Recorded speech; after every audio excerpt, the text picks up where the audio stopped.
Alright, there's been a couple questions on various forums I've been on. Specifically, this is referencing tank stand building and use of nails or screws. I mentioned that you don't want to just screw into the wood because you risk splitting it. And I have an example sitting right over here. Let me get that in position. So that was when I was looking for a piece of wood dry enough to actually get it to split just by going in. And that's exactly what happened here, and my hope is to duplicate that with another test drill. Oh, my seat just got ruined. So there's two examples that are going on here. We have some softwoods. We have these 2x4s. I have the same material, which I believe is a fir, Douglas fir. I was able to take the screw you're about to see and I was able to just put it into this wood with zero problems. The wood just kind of collapsed around the screw and made a very tight hold. So here is pallet wood that I took apart, and this wood is very, very dry. Just trying to take it apart, you know, a little bit of pressure. I was cracking these boards like left and right. Finally got a sawzall blade and I basically just literally cut them off the nails.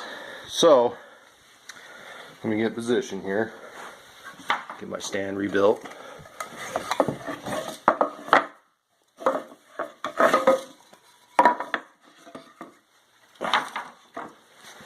So what we're going to attempt to do with one hand, as usual,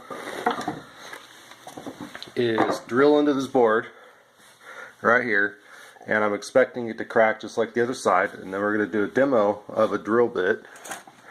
And what I did is basically the general rule of thumb is a 1/3 or half. I generally prefer to go 1/3 of the screw's thickness.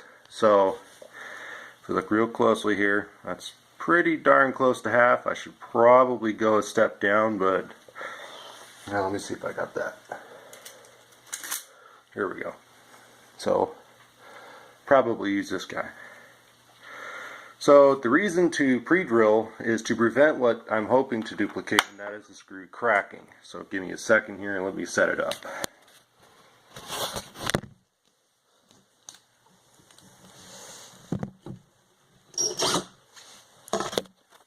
Alright, so might be a little loud. Alright, right there. This wood is so dry, very strong, very stout, that if you were to do exactly what I just did, you will be cracking a lot of wood. So now we're going to do the demo run of pre-drilling. I think I can probably go here, which would be a really good test because now the wood's a lot thinner, to see if it's going to crack again. 1 second.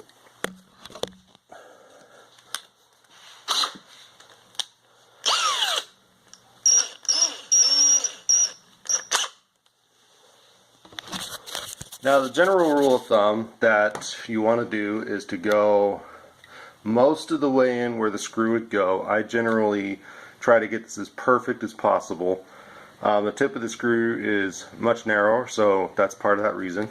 So we're going to go right here.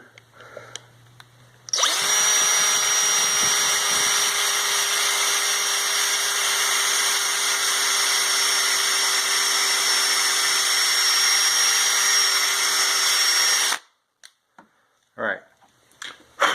Wow, I started smoking a little bit. Okay, so now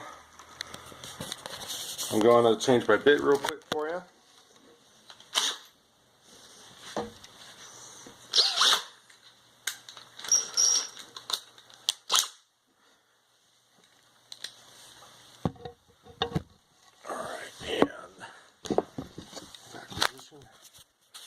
So if I got the right size, this should not crack. This should go in.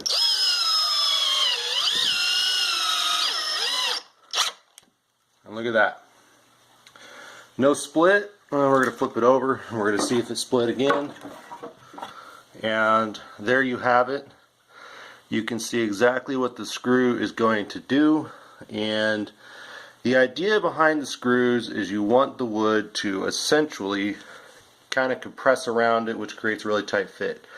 Now what I didn't do, because this is a demo video, is I suggested to take Gorilla Glue, and well, not Gorilla Glue, I should say wood glue, and kind of just tape up, or glue up right next to these threads and put the screw in. I highly suggest you do some demo drillings to make sure that the drill bit you choose is not going to start splitting wood. So verify what I said earlier. This board right here, I should be able to drill into it pretty consistently without doing any damage. So let me put my phone down again.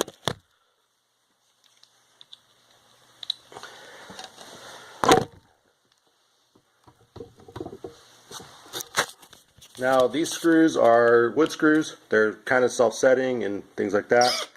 So wood's so soft, goes right in. So materials you choose really do matter how you have to do this. I am sort of always a fan of pre-drilling, gluing, and screwing. So, and please don't take that in the wrong sense, the way that just came out. But there you have it. I hope that helps. Get some clarity on the concept of what we've been talking about. Thank you. Bye.